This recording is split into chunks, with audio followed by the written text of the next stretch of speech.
Hello guys, in this video we're going to learn how to change the sound settings in your Edge app. Say suppose you want to play a video on your Edge app, and it is not able to play the sound. That means the sound settings have been misconfigured. To check whether the sound permissions are there, what you can do is you can tap on this 3-bar options and go to settings, and within the settings you have this privacy and security.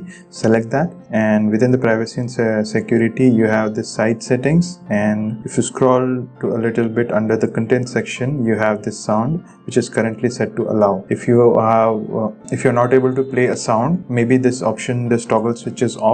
So what you can do is you can just enable this, and it will allow the sites to play the sound. Now there are certain websites that play a sound in the background, like news sites or the sites that have the video playback. To block that site, what you can do is you can tap on this add exception, and here enter the site URL that you want to block. Say suppose I want to block msn.com. I can just add it and save, and it will block the videos that are playing on MSN. So in this way you can configure or change the sound settings in Edge app on Android. I hope this helps. Let me know if you guys have any questions. Cheers, have a great day.